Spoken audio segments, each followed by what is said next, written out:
Hi, I'm Bill Crystal. Welcome back to Conversations. I'm very pleased to be joined again for the third time in a little over a year and a half, by Jason Furman, professor of economics at Harvard, chairman of the Council of Economic Advisors for President Obama's second term, but a senior Obama aide for the entire 8 years of that presidency. And most importantly, for those of us who were undergraduates at Harvard, the lead professor in Ec 10, the famous Harvard course, which now has 10 zillion students, right? Am I right about that? Is it getting bigger and bigger? 10 zillion is a very precise number, exactly. Right. It's my training in economics. I like precision in those numbers. But it was a big course when I was there, but it's gotten bigger and bigger. I think that's correct, right? Well, some people actually skip straight to the second year classes now because high school economics is much more widespread than it was. So it's probably about the same size as when you took it. Good. Anyway, thanks so much for joining me again. I think your first two conversations, which I look back at the transcript of, stand up well, actually. I mean, you were pretty much on the mark and what you thought was happening a year and a half ago and then about 7-8 months ago. So now we can bring it home here and you can tell us where we are, where the economy is, and where it's likely to be on Election Day, which is not an economic fact, but a kind of important political moment, I think, which the economy has some impact on. So where are we? I mean, what's the basic situation with inflation, jobs, et cetera? We're sort of where we were with a strong economy and overly high inflation, but a little bit less so on both counts than we were before. There are some cracks emerging in the economy with the unemployment rate, which had been as low as 3.4%, is now at 4.0%. And as indicators come in, the most recent one is that consumer spending has been slowing.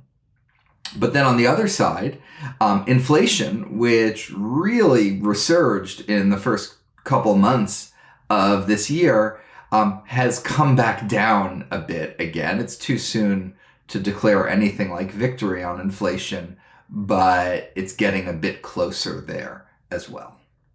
Yeah, you were a little more worried, I'd say, than the conventional wisdom about inflation staying up, or not super high, but being resistant to the finally coming down below 3, and which might allow the Fed to cut rates and so forth. So what is it now? It's a little above 3% year over year, right? Yeah, I mean, there's lots of different ways to measure inflation, and you look at the totality of them, they're generally showing inflation is about 3%. We're also seeing wage growth that is consistent with what you would expect to see in an economy with about 3% inflation. So everything's pointing there. But, there are some places where you're seeing slowing. And so, in my head, underlying inflation is something like 2.5% to 3%. The big question is this question of whether the last mile is going to be much harder. We've gotten this far relatively painlessly. The labor market actually has eased, but it's eased by the number of job openings going down much more than it has by the amount of unemployment going up. But the question is, can you get inflation from where it is now all the way to 2% without much higher unemployment? And by the way, do you really want to get inflation all the way back to 2% is an important question policymakers will have to ask themselves. And do you think at current inflation is a kind of political economy question as opposed to the pure economic question? I mean, does it feel, and if it stays here or just out a little bit more over the next, 4 months, 4 or 5 months to the election, how much will it feel like, okay, inflation was a very unfortunate thing in 2022 or whatever, but we're sort of over it? And how much is it still like, gee, prices are high and they're still creeping up? I mean, where is the balance on that, do you think, from your both experience, obviously, in Washington, but also studying history on this? Yeah, look, on Election Day, will prices be up 21.5% or 22% relative to pre-election? Politically, there is no difference at all between those.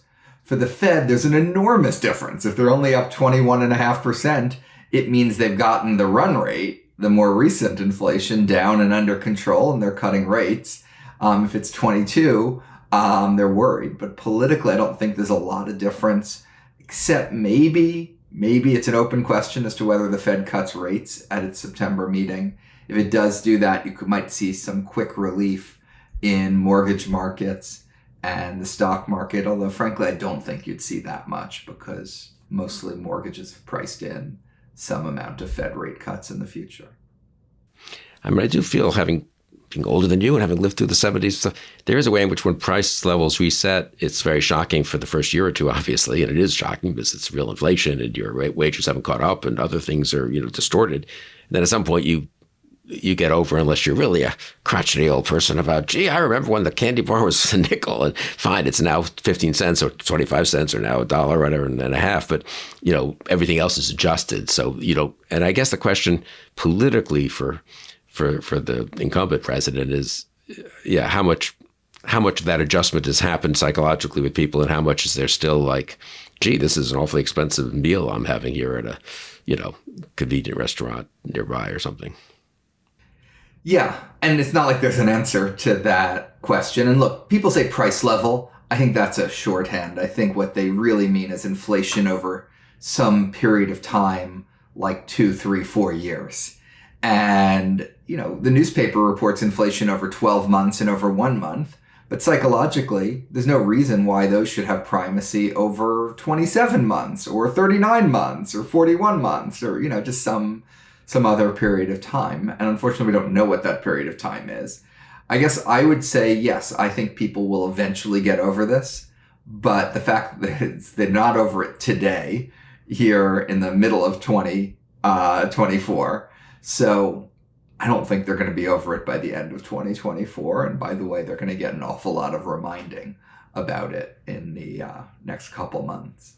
Yeah, that's, I think, key. I mean, when you're in an election year, the opposition party has such an incentive to make it when you've had 21% or whatever it is, it's the other party has a big incentive to keep hammering it home that that's the number you should be thinking about, not 2.5% or 2.8% or whatever the current inflation rate is. So,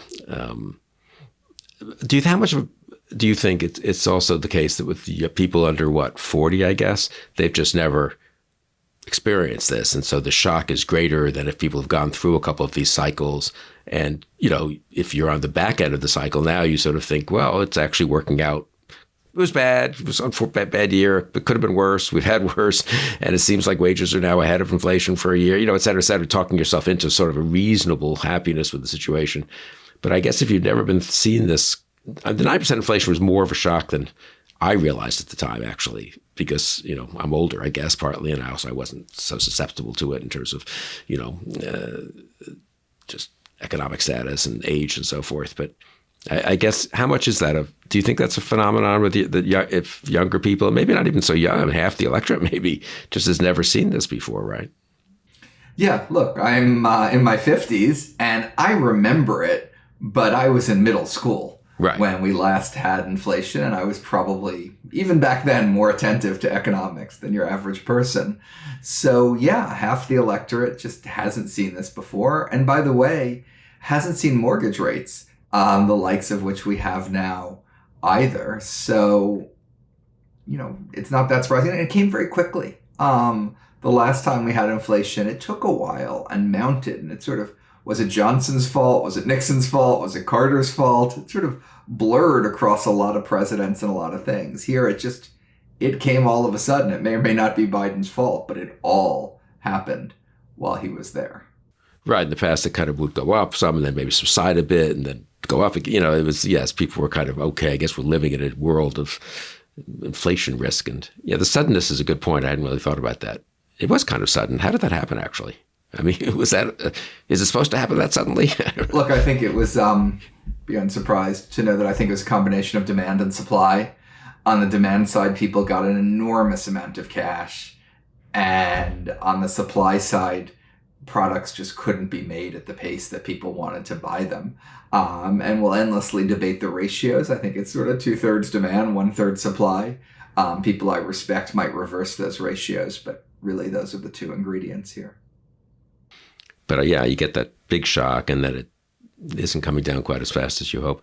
Well, how much psychologically, what about the Fed? What are they likely to do? Are they likely to do anything? And how much does it matter in the real world and psychologically? Yeah, I mean, the big question on markets' mind is no one thinks the Fed's going to cut rates over the summer. They've just been burned too many times before where they think inflation's coming down, they start to celebrate, and then it starts to come back again. So they're going to want to see more data than they've seen. The question is, could they cut in September, or will they wait till the end of the year for December? I tend to lean towards December. I think if they end up going sooner, it'll actually not be because of good news and they're really excited about inflation coming down. It'll be because of bad news in terms of the labor market has deteriorated. So I like to think of it as there's all these people out there wishing for the Fed to cut rates. It's a little bit like the wish in the story The Monkey's Paw, where your wish comes true, but it comes true in a horrible way. And so we start to slip into recession. The Fed cuts rates. Well, sorry, actually, I wish I hadn't made that wish in the first place because I really don't want this recession or the rate cuts that come with it. I mean, if I could be push back a little on it, has it been? Is it true that so often the Fed has cut too early and we've had a big resurgence of inflation? I don't know. I understand that happened in 1972 and I suppose in the 70s, but I don't know. Is that really are we overdoing that risk or that sort of historical memory? I don't know. I mean, look, you're right. That last happened in the 1970s. It was 50 years ago. This is not a very frequent thing. But it's not like we've tested it a lot because rarely does the Fed actually start cutting rates when the stock market is soaring, which it is, by the way, when we're still adding quite a lot of jobs, even if the unemployment rate has drifted up. So you don't really see rate cuts in that type of environment normally. But look, it's a difficult thing. Monetary policy operates with a lag, and it's really hard to predict the future. In fact, even the recent past of the economy is hard to measure. There's different jobs numbers, for example, sending different signals. One way of measuring jobs by asking employers going up quite a lot. Another way of measuring jobs by asking workers isn't going up by as much. Which of those is telling the truth? Well, we don't know for sure what's happened in the recent past of the labor market. And here they are trying to predict the future. What about interest rates? How much do you think that's, I do feel like that's been sort of underreported as part of the new world we're living in, that people have lived in that low interest rate environment, which obviously goes along with the low inflation environment, for such a long time that it's again, not for me. I think we bought our first house right near Cambridge in 1984, and it was, I don't know, it was a variable mortgage, and God knows, started off at 11% or something like that, or 12%. And, and I think if I'm not mistaken, in 84 with Reagan warning in America, interest rates were coming down, but it was still, I don't know, the Fed rate was, 7.5% or something. It was still high. I mean, but directionally, one felt like it was getting better. That's my main memory, and that one felt like we were through the worst of it. And I think there's a little bit of that now, but much less. But how much does interest rates contribute to both psychology, but also obviously business investment and home purchasing and so forth, in terms of being feeling negative for people? They don't think as much. Yeah. They don't think as much about the fact that they can get 5% risk-free from their bank account, on their savings accounts. They think that they're annoyed because they have to refinance something if they're a business or they want to buy a new house or whatever. Yeah, I mean, politically, higher interest rates have winners and losers. The winners are the people saving money. The losers are the people borrowing money. But it's a little bit like when wages and prices both go up and you have winners and losers. The losers somehow notice all the problems that have been caused for them, and the winners don't end up thanking you.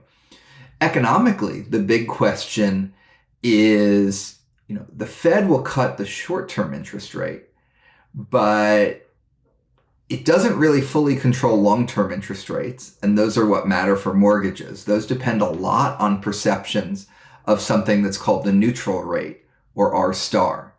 And the big question right now is, are we going to get back to the type of world we were in 2019 with low interest rates? Or is there something structural in the underlying economy that's going to keep interest rates higher? And there's a lot of candidates for that. One of them is the enormous amount of investment going into artificial intelligence and the green transition. Another is higher levels of government debt. And all of that drives underlying interest rates up. So my fear right now is that the Fed will cut rates, but it won't cut them anywhere close to back to the twos, which is where it started with. And the people who are setting mortgage rates and betting on long-term interest rates understand that. And that's why those rates, which are ultimately what matters much more, just aren't going to come down nearly as much. And what are those rates? What does the quote market think 10-year rates are, well, what are they and what does the market, in a sense, expect them to be, if I could put it that way? Right. They've been bouncing around in the fours, so roughly 4.5. And that is basically where the market expects them to be a decade from now. And before COVID, they were more like 2.5. And they were expected to rise a bit back then, but not much higher than 3. And so we're talking about coming at the back end of all of this with interest rates maybe 1.5 points higher than we went into it, again, with the caveat of a huge amount of uncertainty around that. But most of the factors that we understand that affect interest rates are saying, they should be higher, not lower than they were prior to COVID. And does that also imply, sort of, if that's the right term, that inflation stays in the 2.5 range? We don't go back to the, really low inflation that we had over much of the last 2 decades? I think we probably don't. That really low inflation was unhealthy. It was too low. It indicated that you had more room to move. It created less flexibility for monetary policymakers in managing the economy. So I think we'll have inflation above 2% for the foreseeable future, and I think that's perfectly fine. The one question mark on that, though, is, we go into a deep recession that does cut inflation, and, does it come back up? How do we respond to that recession? I think we overdid fiscal policy in response to COVID. I'm worried that we're going to overlearn the lesson, and the next time we have a recession, we'll end up doing too little and suffering more than we need to, because we seem cursed to just make the opposite mistake every time. But we'll see. So basically, now and for the next few, you don't expect big change in the next few months, and we are where we are, and we're pretty good, right? You and I discussed in the first conversation we had, so I think that was 1.5 years ago. Would there be a soft landing? Wouldn't people, as a historian of economic policy and of the economy, it's been a pretty soft landing, right? Oh, it's much closer to a soft landing than we've literally ever had in at least post-war U.S. economy, and maybe arguably before that. So yeah, and it's been better than I would have thought, but it's still not all the way there. And in terms of where we are on election day, yes, assuming more of the same is always the best forecast in economics.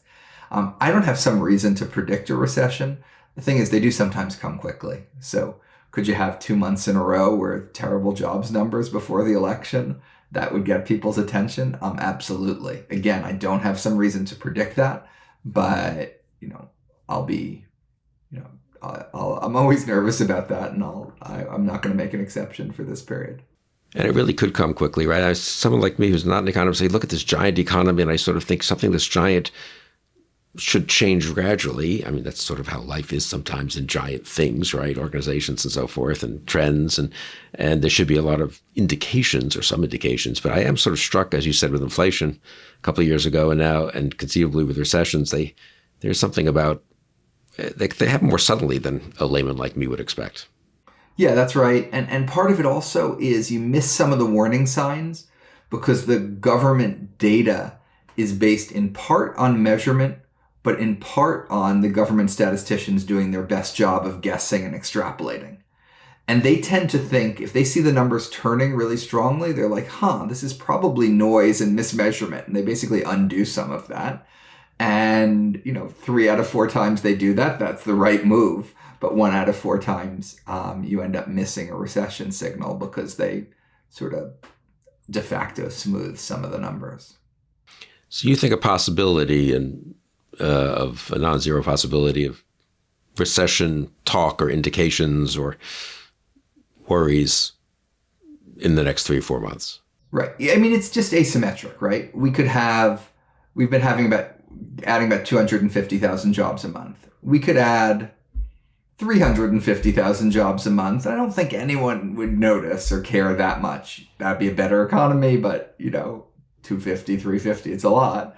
If we went from 250 to 50, all of a sudden you're in a world where the unemployment rate is really sharply rising, then people notice. So I don't think there's any news people are going to get in the next couple of months that they're like, wow, this is an amazing economy. But there is this risk that they get news that tells them the opposite. So I worry that there's a bit of a sort of guaranteed baked-in answer on inflation, which is they're going to be unhappy on election day, and then some sort of downside uncertainty on the real economy jobs picture. And any other surprises that, obviously anything could happen anytime one stipulates, but, that are sort of visible enough possible surprises that one might mention? I mean, I don't know, bank, failures, commercial real estate, I don't know, international crises. I mean, obviously any of these can happen any time, but any of them strike you as a little more likely than just that they were always likely? I mean, the commercial real estate has been so anticipated, and you look at things like the debt repayment schedules for the major commercial real estate borrowing, and it's really quite spread out. Banking, I think same thing. People have kept their deposits in banks.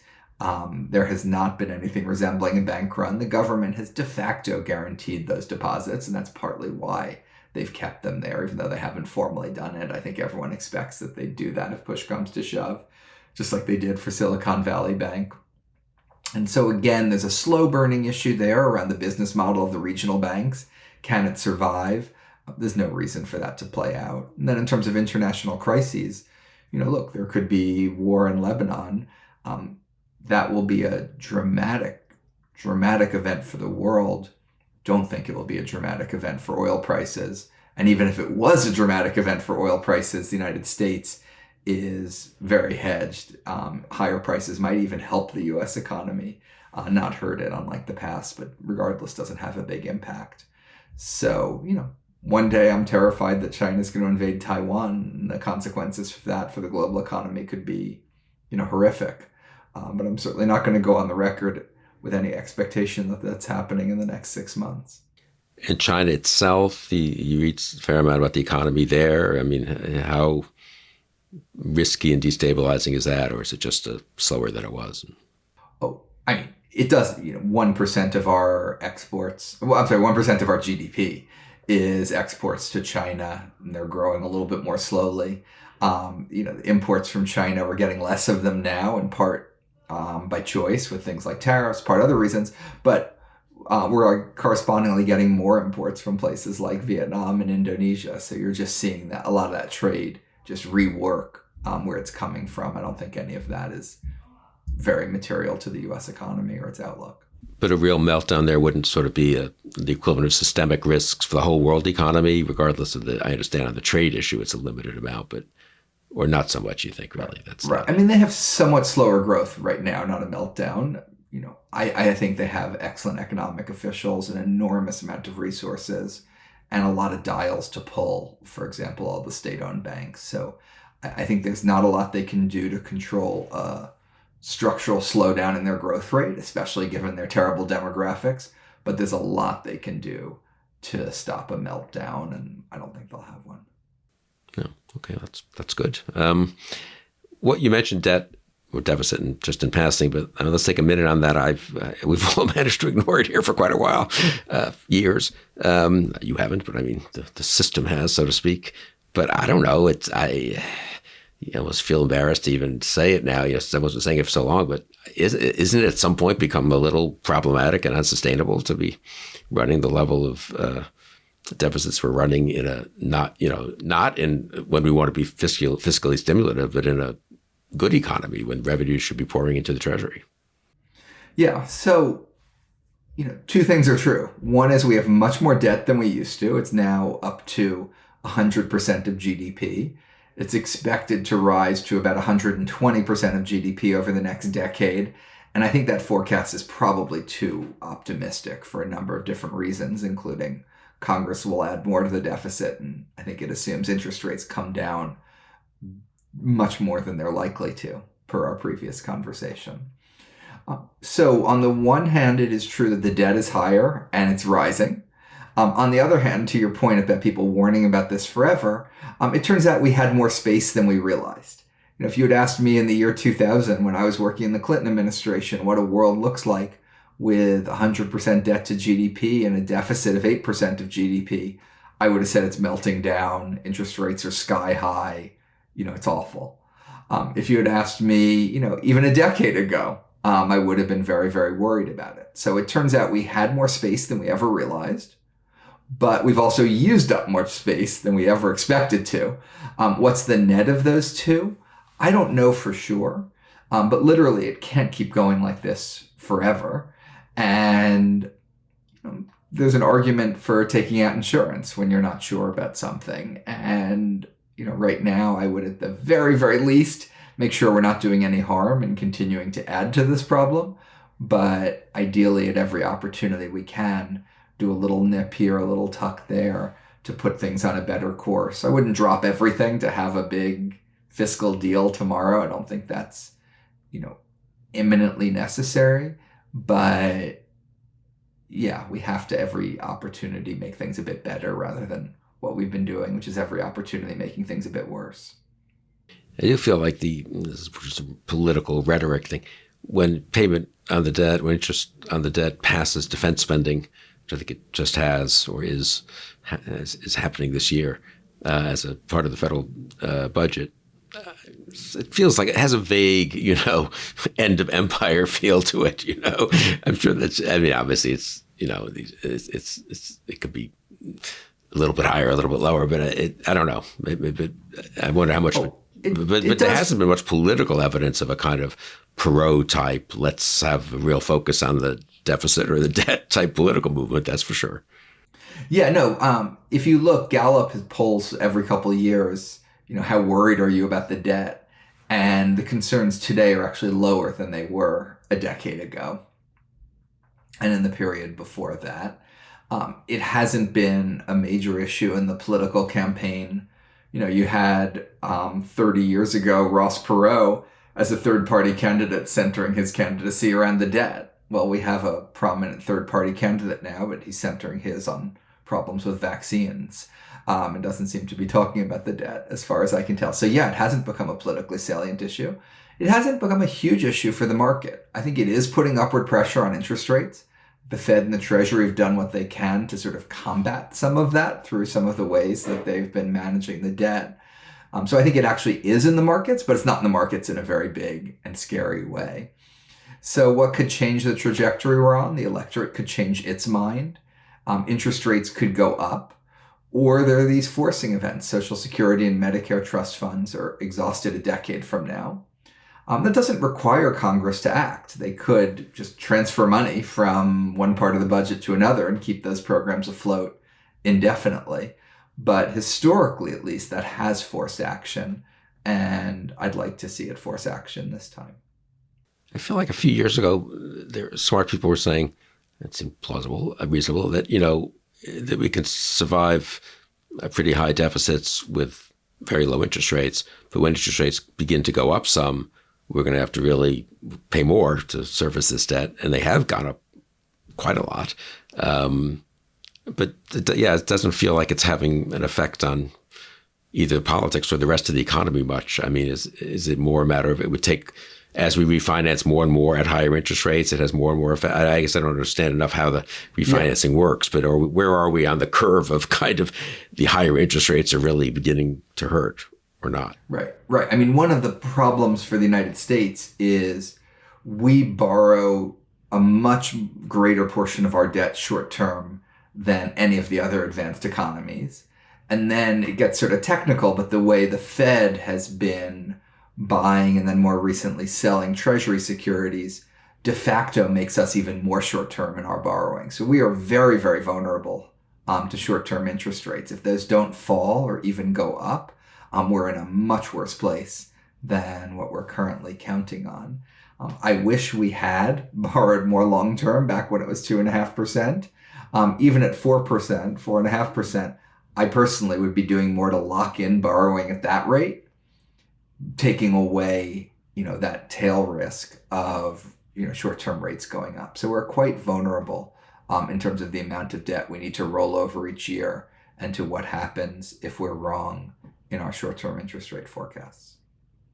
So maybe the next term might be, maybe it comes up as more of an issue, but in the next 4 years, or maybe it's even a little further out, it sounds like, in terms of just when, I guess we just don't know, right? Well, there's one place where it's going to be a big issue policy-wise, which is the tax cuts that were passed in 2017 The corporate tax cuts were basically permanent. The individual tax cuts basically all expire in 2025. And Congress could extend all of them or extend none of them or do something in between. Extending all of them would cost about 1.5% of GDP. Just to put sort of context on it, our underlying fiscal problem is probably about 2.5% of GDP. So it would take it from 2.5% to 4%. So it would roughly add 60% to the size of our fiscal problem. Another way to think about it is the cost of those tax cuts is equal to the shortfall in both Social Security and Medicare combined. So people say we have an entitlement problem. We would effectively be doubling that entitlement problem if we extend those tax cuts unpaid for. So, it seems like maybe it's a technical issue or something, but it's a $5 trillion issue and a huge issue relative to the magnitude of our fiscal problems. And when I see these numbers about what the deficit will be or the total debt will be 5 years from now or 10 years from now, they're assuming because it's what the legislation says that the tax cuts expire or that they get continued. They assume that the tax cuts expire. CBO and OMB and all that, yeah. Yeah. So that's another reason why there's more, risk of bad So that's kind of so that's a sort, from a deficit point of view, if one assumes in the real world of politics, some of those tax cuts get continued or replaced by other tax cuts or something like that, and there's not a big net tax increase or increase in tax revenues, things could be worse on the debt deficit side than kind of just the numbers if you Google what is the CBO prediction, that it looks. Exactly. Now, there's a bit of good news here, which is in order to avoid that problem, you just need Congress not to act or the president to veto it. So it's a little bit easier to stop something from passing than to de novo pass something, but only a little bit because there'll be obviously a lot of political pressure. But I'm hoping people can say, you know what, when you're in a hole, don't dig it deeper. Let's, we don't need to pass any law here. If Congress just does nothing next year, we'll be in much better shape than if they do something to extend that. It is amazing. I mean, it shows so much about the character of our politics today and how it's about God knows what, but not about reality in some ways. I mean, in a normal world, if you had this expiring tax cuts the next year, and you had a real question about the debt and the deficit, which would play into the question of whether they should be allowed to expire or partly expire or not. And you had pretty radically different views about what the right tax policy is by the two presidential candidates and their parties. Really radical's too strong, but pretty different views. You can explain how different. I mean, this would be a big issue, right? I mean, it's sort of like this kind of a Reagan-Mondale thing. It's two different visions of how big the public sector should be and how much should go to the wealthy in business or to the poor or to deficit reduction. And I don't know, do we even, I assume they'll get asked about it Thursday night in the debate. We're talking here, Monday, the 24th of June. But I mean, it has been almost absent. And tax policy used to be kind of a thing that people debated in presidential elections. Yeah, no, the tax policy debate has been such a small part of this election. Trump hasn't been very clear about what he's going to do. Biden actually hasn't been crystal clear either. The president puts out a budget. It has hundreds of lines, hundreds of pages of detail about tax policy. Clearly, he's going to raise taxes on the wealthy. But he never explained what he's doing about the expiring tax cuts. Sometimes he says they'll go away. Sometimes he says they'll go away for people above $400,000. So he hasn't been totally clear on that part of it. But definitely, even without lack of clarity, one of these people is very interested in, for example, cutting the corporate tax rate. The other is interested in raising the corporate tax rate. And, that's a big difference. Well, so let's talk about that. And it's just sort of economic, not just from an economic point of view. We don't know exactly what Biden would do. We don't know exactly what Trump would do. We don't know if they'll control one or both houses of Congress if they win and so forth. But assuming, Trump policies sort of resemble what he's talking about and mostly get enacted, and then the same on the Biden side, what are the headlines and what are the differences? So often in American politics, there are these sort of fervent debates and then 10 years later, A, you look back and can't quite remember what they were about, and B, when you look at the charts and the graphs, it's a very tiny difference in, actual economic outcomes or distributional outcomes even. But is that, I don't know, tell me a little bit about I mean, Trump's the more dramatic alternative, I suppose. Begin with whichever you want, Biden or Trump. Yeah. Oh, yeah. I mean, the one place that President Trump or former President Trump has been completely explicit is on tariffs. He spelled out exactly what he'd do, which is 10% tariffs on every single country in the world and every single thing that we buy from them. And then at least 60%, and he's also entertained higher, on everything coming from China. Moreover, in private, he speculated about doing even more than that. He reportedly told the Business Roundtable that he would consider getting rid of income taxes and replacing it with tariffs, something that is basically mathematically impossible. I wouldn't take that as a literal policy, but I would take that as an expression of the enthusiasm that he has now and has always had for lots and lots of tariffs. So what would this do? It would raise consumer prices, which would obviously show up as inflation. It would lead to reactions. It's not like other countries are going to sit there standing still and just let us put tariffs on. They're going to put tariffs on us. The net effect on things like American manufacturing are completely ambiguous and could easily be negative for a number of different reasons. One is half of what we import is intermediate inputs. So you raise the price of steel, and it makes it harder to make cars in the United States. So in that sense, it'll hurt manufacturing. The tariffs that we get on our exports will hurt American manufacturing. And overall, you look at the totality of his policies, and for a variety of reasons, they would probably strengthen the dollar, which will make it harder for exports and for manufacturing. I don't think it would do anything, by the way, about the trade deficit, which is one of his stated motivations, because, again, you get some offset in terms of the exchange rate, and you get other countries putting tariffs on us. So it'll shrink exports, and it will shrink imports. That'll make us worse off as consumers, worse off as producers, and won't even solve the thing that he thinks, I think mostly inaccurately, is a problem, which is the U.S. trade deficit. So I'm not such a fan of that policy.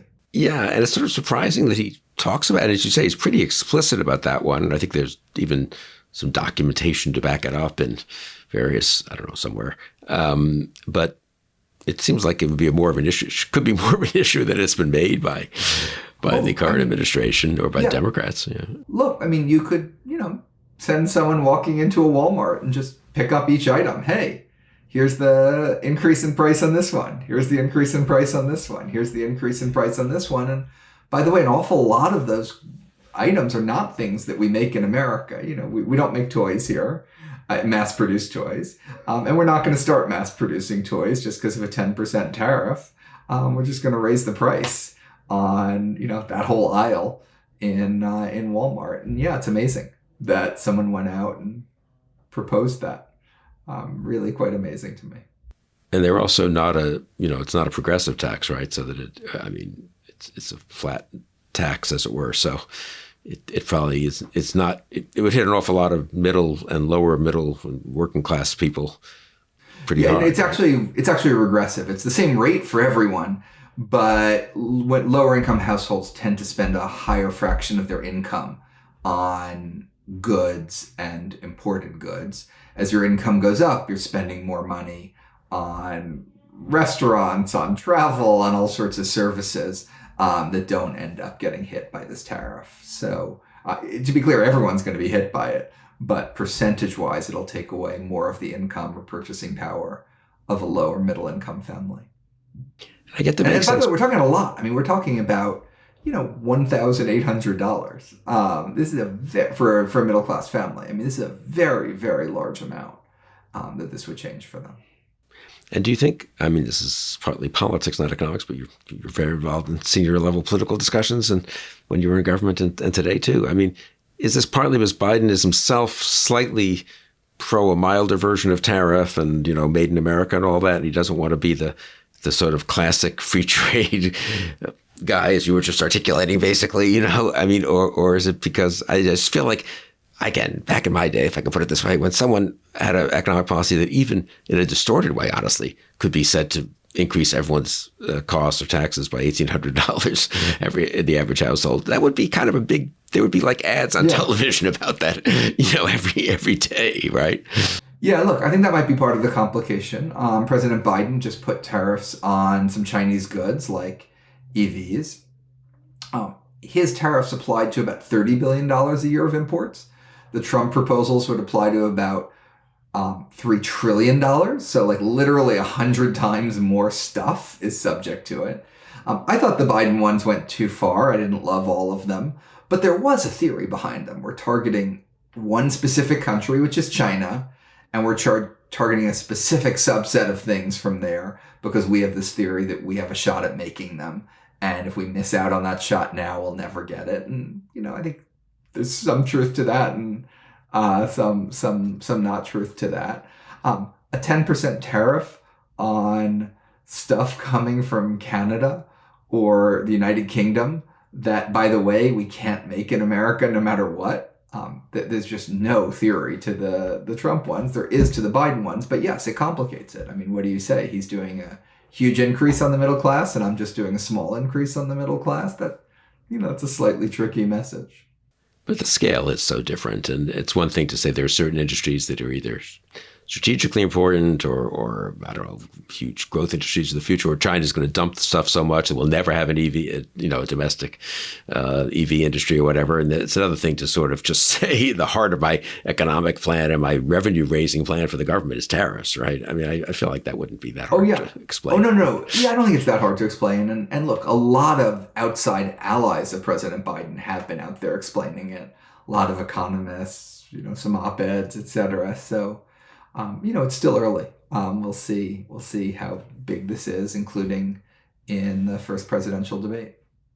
But yeah, that would be interesting on Thursday, how much President Biden makes an issue of it. I guess the business community, it's not quite, I don't know. You'd think they might be a little more worried about a world of tariff barriers and competitive tariff hikes as opposed to the mostly free trade-ish world that they're kind of gotten accustomed to over the last decades, but I don't know. I'm not sure exactly what the business community thinks of President Trump. You have a few high-profile billionaires, mostly in the finance industry, hedge funds, that are supporting him. Jess Sonnenfeld, who's at Yale School of Management and is more in touch with CEOs than basically, anyone in academia in this entire country. His view is you look at the top 100 Fortune 500 CEOs of public companies, and none of them are donating to Trump. None of them are supporting Trump. And he says that something like that is unprecedented. So I think he has less business support than you'd think from the few high-profile names that although it's totally fair to point out it's not like the business community's out there warning in very strong terms and panicking about him. They've largely, made their peace with it, but I don't think they're enthusiastic. Yeah, I agree with that. The kind of corporate world, as opposed to some hedge funds and so forth. Yeah, they're not enthusiastic about Trump, or maybe even giving much money, but they're not actually opposing much either right now for their own reasons, or either out of conviction or fear of what might happen and so forth. So they're just kind of passive. Right. Look, what I think is there is some percent chance, and I'll speculate the numbers in a moment, that he's not going to do anything he says, that he's going to obsess over the stock market, and that'll force him to appoint responsible people to the Fed and not do tariffs, and he'll do some deregulation, which will be, nice for business and maybe harmful to our long run broader well-being in terms of climate change, or maybe fine, who knows. But then there's some other percent chance that this time he's not going to have some of the responsible restraining forces that he had the first time around, that he's not going to care about re-election or some motivation like that, and he will follow through and do exactly what he's told us he's going to do. And, that first chance might even be 90% for the good case and 10% for the bad case. But that bad case is really bad. And, it's not the type of risk that I would recommend that we take. Yeah, and it's not 90-10 if I can give you my opinion, which is because, for one thing, that Paul Ryan... even if it's 90-10. I know, I'm not saying, but I'm just but yes, I'm happy to be argued down. A Paul Ryan, Mitch McConnell-dominated Republican Party who passed his tax cut, but they were going to do some things that Trump wanted in 2017-18. They were not going to do certain other things. I think that's pretty different from the much Trumpier but also America First, protectionist, et cetera, Republican Party we now have. And people have been elected and people have run on it. And some of the more prominent Republican senators are now really on board with this. And Mike Johnson isn't Paul Ryan. So I think that, the degree to which the risk is partly higher because of who would be in his own administration. I think that's a huge risk because of the way this is all shaping up, as opposed to the last time when it was Gary Cohn and Jim Mattis and all these characters.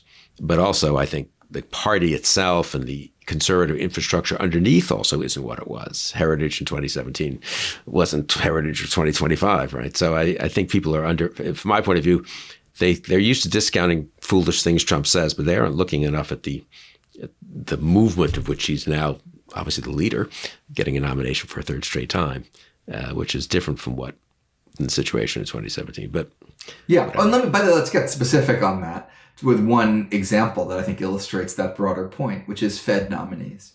Yeah, in the beginning of his first term or his term, President Trump nominated totally responsible, respectable, excellent people to the Fed.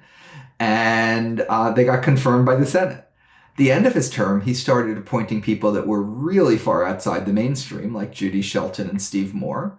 And Senator Pat Toomey said, no, I do not want these people on the Fed. They don't know what they're doing. We'd risk all sorts of problems if they were there. And he stopped them from getting on the Fed. Well, Senator Pat Toomey is not in the Senate anymore. He's wherever Paul Ryan is right now, looking in on it from the outside. And so I don't see who the Republican senators are that would stop a Judy Shelton or Steve Moore from being not just appointed to the Fed, but even appointed to chair the Fed at this point in time.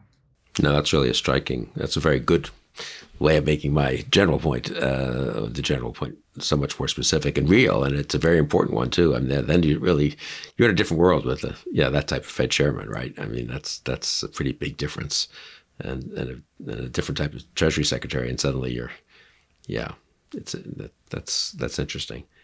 I mean, how much, generally speaking, I don't know, do you find, just looking at the public debate, all the premises of, free trade on the whole, is better than the alternatives? Doesn't mean you don't, curb it in certain ways or modify it in certain ways. Immigration, I'd say, is another area where economists are pretty united, I think, in being pretty liberal, let's just say, on immigration policy. They can quarrel about high skilled, low skilled, and obviously the border is a question. But I am struck that there's how little, I don't know, President Biden's had to move pretty far in immigration away from what he wanted, I think. On trade, he's mixed, obviously. How worried are you that, assuming the economic consensus is right, that basically, in terms of our general national welfare, a little more immigration would be better, not less, and freer trade would be better, not less? How worried are you that consensus is?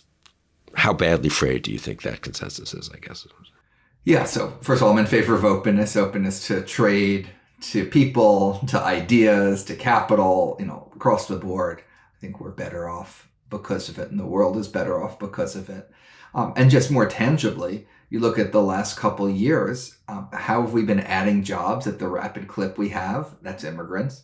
How has our growth rate been 3% in real terms? That's because of immigrants. Fast forward the next decade, we don't have immigrants. We have a shrinking labor force.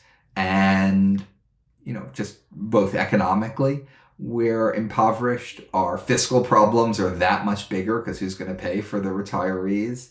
And something like great power competition with China will be in worse shape too. So it's really, really important.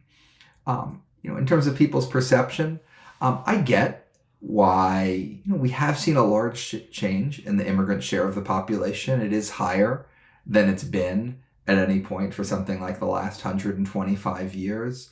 There are cultural dislocations associated with it. And there's a certain appearance of lawlessness to the way people are, coming over the border and the like. So I think people have a set of concerns that it's important to, understand and relate to and do what you can to address them while not missing out on the bigger picture gains. I mean, by the way, this is every country. It's not just the United States. I mean, every country that's right. is dealing with this. But by the way, we're sort of luckier. I mean, our immigrants work at much higher rates. They contribute much more to the economy. In Europe, I'd probably be pro-immigration there too. But you look at recent arrivals in Europe, most of them are unemployed. You get maybe larger and more disruptive cultural changes associated with immigrants in Europe than anything you see in the United States. And so, mostly people come here because they want more money and they want more safety and security and they want jobs and they want to contribute. And we're incredibly lucky to be a magnet for that. And we should do everything we can to take advantage of it. Right. And I think, the flip side of that in a way is that if we give up, though, on those, let's just call them liberal policies, it's because, in a way, they're easier for us to perhaps implement because of various, geographical, accidents and so forth. We're just a big, powerful, rich country. No one else. There's not going to be a liberal world order if the U.S. is not a liberal. In my opinion, if the U.S. isn't kind of at the heart of that, it's a little much to ask the, Greece and Italy or even Germany and France. You guys should stay on the liberal path on trade and immigration and so forth. We're giving it up. I don't think it. So. Yep, absolutely. A lot is at stake. On the one thing that surprised me, that kind of freaked me out a little was these statistics came out fairly recently. I think it was fairly recently that most of the growth of jobs in the last year, I can't remember the last couple of years, is not native-born workers. And indeed, the number of native-born workers has gone down by a couple of 100,000 or something like that. I think maybe this is over the last year.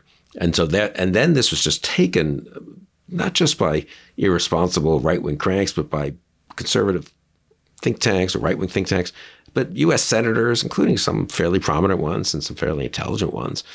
This shows what this is Biden's world, right? All the jobs go to the immigrants, mostly the presumably illegal immigrants flooding across the border or something, and he doesn't want to give jobs to Native Americans are suffering. And then it took sort of a week. It took like a couple of days for enough people to say, wait a second. The number of actual native-born Americans seeking jobs is going down each year because of the demographics of native-born Americans, and people like me are not seeking much in the way of new jobs. And so, there's no discrimination against them. There's no harm done to them. They're not losing jobs to anyone. They're just not. They're not as many of them competing. And it's these immigrants, as you said earlier, who are actually driving the growth in the labor force and in the economy in some respects, actually. But I was really struck just I don't know how much you were following this, and quite a lot, actually. Like you were one of the ones who corrected the sort of the alarmism. But I was struck how much it caught on. It shows sort of what there's such receptivity to the notion that, these immigrants are taking our jobs as opposed to as a matter of actual just demographic fact. The number of jobs held by native-born Americans is decreasing. Yeah, look, I get it a tiny bit. If you look at some of the charts and some of the way they're presenting, it's incredibly striking. Jobs for immigrants way up. Jobs for people born in the United States, down a little bit. But then you look at it in a better way. So, for example, you look at the employment rate for people aged 25 to 54, sometimes called prime age workers who are born in the United States, and that employment rate has gone up. So how did jobs go down and the employment rate went up? Well, it's just what you said. Fewer people are looking for jobs. Why is it fewer people are looking for jobs? Because they're retiring. The native-born population is getting older. And this is precisely the point that we've understood for some time now, which is without immigrants, we are going to have a shrinking number of jobs in this country. And with immigrants, it'll rise. So that fact about the immigrants, that makes it look like the immigrants are getting all the jobs, that is going to be for the next 20 years a fact.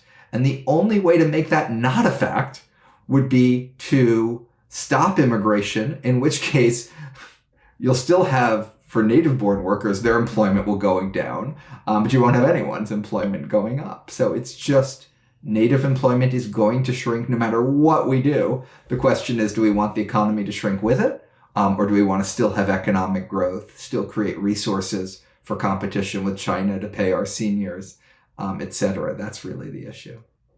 Yeah, no, that's well said. And I hope people kind of come to their senses about that. Maybe I'll just close by asking you, do you agree with the argument, though, that it with sensible, not even excellent, but just like normal, semi-sensible economic policies, The U.S. is in pretty good shape, actually. That, I mean, it's striking how much of the tech is here and how much of the innovation, and that we still seem to have an awful lot of advantages. And in fact, we have. I think this is true, aren't we? We've had a better recovery than almost everyone else in the world, and that must be maybe it's due to some good policies, but also just underlying strength. How true is that? How much is that just happy talk, and we have real problems ahead? I mean, where are you on that spectrum? Yeah, I just came back from a meeting with economic policymakers and economists in Europe, and they are just to a person incredibly jealous of the United States. They would love to have our short-term economic recovery. They'd love to have our longer-term productivity. They'd love to have our stock market. They would love to have our technology companies. We really, really are right now economically the envy of the world. So I think it makes a lot of sense that we worry about our problems and figure out what we can do to make it even better. I don't think when voters go to the ballot box telling them, you're in better shape than Germany means a whole lot. But, we should be able to at least step back and say, while we talk about all these problems and all these worries, the big picture is, a really quite extraordinary American economy. Okay, that's good. That cheers me up. Anything else we haven't covered that you should alert people to here over the next 4 or 5 months? Well, having said that, I don't think I want to say anything else. Yeah, that was good. Okay, it's a good thing to end on. I agree. Jason Furman, thank you for joining me today. And thank you all for joining us on Conversations. If you enjoyed this video and would like to see more like it, please don't forget to like and subscribe. Your interest in this program means a lot to me. I appreciate it.